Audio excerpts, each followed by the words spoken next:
Ao longo da vida, cada um de nós atravessa momentos de grande alegria e também dias marcados pela dor.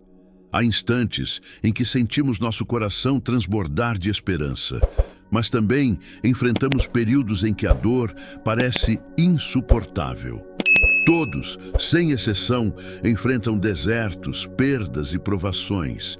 Entretanto, a palavra de Deus nos mostra que até mesmo o sofrimento pode carregar um propósito.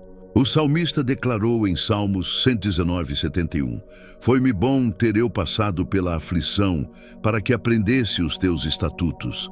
Isso nos ensina que as dificuldades podem se tornar salas de aula, onde Deus nos revela lições que jamais aprenderíamos em dias de tranquilidade. É natural perguntar, como pode haver bondade na dor? Mas o Senhor transforma lágrimas em sementes de crescimento. Ele nos molda, fortalece nossa fé e nos ensina a confiar somente nele. O apóstolo Paulo escreveu em Romanos 5:3-4, "Gloriemo-nos também nas tribulações, sabendo que a tribulação produz perseverança, e a perseverança, experiência, e a experiência, esperança." Assim entendemos que as provações não são sinais de abandono, mas instrumentos divinos de transformação. Se você crê que Deus pode transformar dor em vitória, escreva, "Eu confio no Senhor." Na caminhada cristã, todos já experimentamos dias em que a fé nos impulsiona como asas de águias, quando a oração flui tão intensamente que perdemos a noção do tempo. São momentos em que a presença de Deus se torna palpável e sentimos força sobrenatural para enfrentar qualquer adversidade. Contudo, também existem os outros dias. Dias em que as palavras parecem pesadas, em que a oração não passa do teto e a mente é assaltada pela dúvida. Nessas horas, o inimigo tenta semear mentiras, dizendo que não somos dignos do amor de Deus, que nossos pecados são grandes demais e que não há perdão. Mas todos enfrentamos altos e baixos espirituais. Até o apóstolo Paulo confessou em Romanos 7:19, "Porque não faço o bem que quero, mas o mal que não quero, esse faço." Se até Paulo, cheio do Espírito, admitiu sua luta contra o pecado, quem somos nós para achar que não passaríamos por batalhas semelhantes? A diferença não está em nunca cair, mas em sempre se levantar com a ajuda do Senhor. Em Miqueias 7:8 lemos, "Ainda que eu tenha caído, levantar-me-ei. Ainda que eu esteja nas trevas, o Senhor será a minha luz." Essa é a promessa que precisamos guardar. Se você crê que a graça de Deus é maior que seus erros, declare, "A graça me levantou." É importante compreender que a vida cristã não é um caminho de perfeição, mas de perseverança.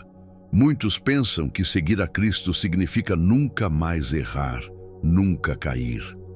Porém, a Bíblia revela que o justo pode cair, mas não permanece no chão. Em Provérbios 24:16 está escrito, "Pois 7 vezes cairá o justo e se levantará, mas os ímpios tropeçarão no mal." A diferença não está na ausência de quedas, mas na disposição de levantar-se sempre pelo poder do Senhor. Quando caímos, o inimigo tenta nos aprisionar na culpa, dizendo que não há mais chance e que Deus não vai nos ouvir novamente. Mas o Senhor é misericordioso e cheio de compaixão. Suas misericórdias se renovam a cada manhã. Lamentações 3:22-23. Isso significa que a cada novo dia, Ele nos dá uma nova oportunidade de recomeçar. O salmista declarou no Salmo 118:24, "Este é o dia que o Senhor fez. Regozijemo-nos e alegremo-nos nele." Hoje é uma dádiva de Deus, um presente para você escolher permanecer em Cristo, independentemente do que aconteceu ontem. Se você crê em um recomeço em Cristo, escreva, "Eu recomeço em Jesus." Muitos acreditam que aceitar a Cristo significa ausência de problemas, mas Jesus nunca prometeu uma vida sem lutas, e sim sua presença em meio a elas. Ele declarou em João 16:33, "No mundo tereis aflições, mas tende bom ânimo, eu venci o mundo." Sua vitória é nossa garantia de que, mesmo em meio às tribulações, não estamos sozinhos. A questão não é se enfrentaremos dificuldades, mas como reagiremos a elas. A vida pode nos ferir através de perdas, traições ou sonhos desfeitos. Esses momentos nos levam a duas escolhas: correr para os braços de Jesus ou permitir que a dor nos afaste dele. O inimigo tenta usar as feridas para esfriar nossa fé, mas o Espírito Santo nos chama para nos rendermos a Cristo, o único capaz de restaurar o coração quebrantado. Isaías 40:31 nos lembra: mas os que esperam no Senhor renovarão as suas forças, subirão com asas como águias, correrão e não se cansarão, caminharão e não se fatigarão. Se você crê que o Senhor renova suas forças, escreva: eu espero em ti, Senhor. A ansiedade tem sido uma das maiores armas do inimigo contra o povo de Deus. Vivemos numa geração marcada pela pressa, pelo medo do futuro e pela preocupação com o amanhã. Muitas pessoas perdem o sono pensando em contas, diagnósticos, problemas familiares e até em incertezas que ainda nem aconteceram. É nesse terreno fértil que a ansiedade cresce, roubando a paz e enfraquecendo a fé. Mas Jesus nos alerta em Mateus 6:25. Não andeis cuidadosos quanto à vossa vida, pelo que haveis de comer ou pelo que haveis de beber, nem quanto ao vosso corpo, pelo que haveis de vestir. Não é a vida mais do que o mantimento e o corpo mais do que o vestuário? O Senhor cuida das aves do céu e veste os lírios do campo. Confiar em Deus é descansar sabendo que Ele já está no controle do amanhã. Filipenses 4:6-7 nos lembra: não estejais inquietos por coisa alguma, antes as vossas petições sejam em tudo conhecidas diante de Deus pela oração e súplica, com ação de graças. E a paz de Deus, que excede todo o entendimento, guardará os vossos corações e os vossos sentimentos em Cristo Jesus. Se você entrega suas preocupações ao Senhor, escreva: eu confio em ti, Jesus.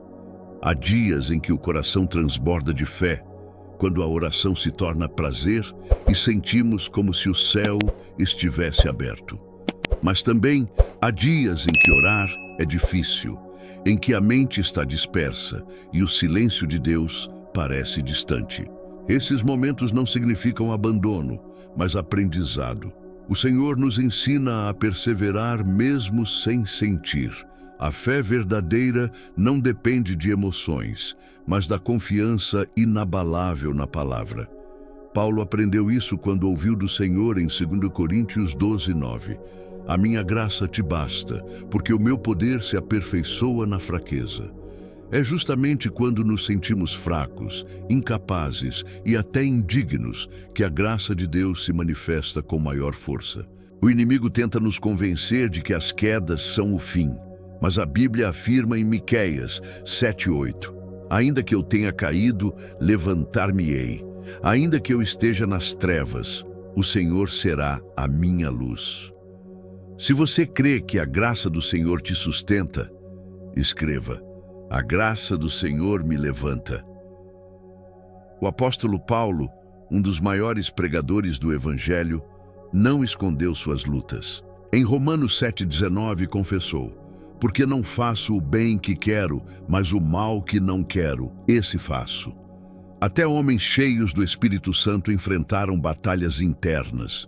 Isso nos mostra que a vida cristã não é sobre perfeição, mas sobre dependência. O inimigo tentará usar nossas falhas para nos envergonhar, mas precisamos lembrar que Cristo já venceu na cruz. Paulo pregou com ousadia, realizou milagres e edificou igrejas, mas também teve dias de fraqueza. Essa transparência nos ensina algo poderoso. Não é sobre nunca cair, mas sobre levantar-se sempre, confiando que o Senhor nos restaura. Provérbios 24:16 diz: pois 7 vezes cairá o justo e se levantará, mas os ímpios tropeçarão no mal. Cada vez que nos erguemos pelo poder de Deus, testemunhamos que a graça é maior que o pecado. Se você crê no recomeço em Cristo, escreva: eu me levanto em Jesus. Não permita que a culpa aprisione sua alma. O acusador sempre tentará te lembrar dos erros, mas Cristo sempre te lembrará da cruz. Em Romanos 8:1 está escrito: Agora, pois, já nenhuma condenação há para os que estão em Cristo Jesus. Isso significa que, ao se arrepender, o passado perde seu poder. Ainda que pessoas não esqueçam, Deus lança seus pecados no mar do esquecimento e concede um novo começo. Existem dias em que orar parece impossível, mas mesmo nesses momentos, você não está sozinho. A Bíblia nos diz em Romanos 8:26, o Espírito nos ajuda em nossa fraqueza, pois não sabemos orar como convém, mas o mesmo Espírito intercede por nós com gemidos inexprimíveis. Isso significa que quando suas palavras acabam, o Espírito Santo continua intercedendo. O inimigo quer que você acredite que não há volta, mas a cruz prova o contrário. Se você crê que a cruz de Jesus apagou sua condenação, escreva: Sou livre em Cristo. Quando as batalhas espirituais se levantam, é comum sentir medo e pensar que não resistiremos. O inimigo sussurra mentiras, tentando nos convencer de que estamos sozinhos, mas a palavra afirma que Deus luta por nós. Em Êxodo 14:14 está escrito: O Senhor pelejará por vós e vós vos calareis. Que promessa poderosa! Não precisamos vencer na nossa força, pois a vitória pertence ao Senhor. Em Efésios 6:13, Paulo nos orienta a vestir toda a armadura de Deus para resistir no dia mau. O escudo da fé apaga os dardos inflamados do inimigo. A espada do Espírito silencia as mentiras. E o capacete da salvação nos lembra que já fomos resgatados. Por isso, quando o medo tentar te paralisar, declare: Deus não me deu espírito de covardia, mas de poder, de amor e de equilíbrio. 2 Timóteo 1:7. Se você crê que Deus luta suas batalhas, escreva: Minha vitória vem do Senhor. Chegamos ao fim desta reflexão, mas não ao fim da esperança. A vida cristã é feita de lutas e vitórias, de lágrimas e de sorrisos, de quedas e recomeços. Porém, em todas essas fases, há uma certeza que nos sustenta: Deus está conosco. Jesus prometeu em João 14:18, Não vos deixarei órfãos, virei a vós. Ele não nos abandona no deserto, não nos deixa sozinhos na batalha e não nos desampara diante das tempestades. Sua presença é constante, seja no vale da sombra da morte ou nas colinas da alegria. O Senhor já preparou um futuro eterno para aqueles que permanecem firmes.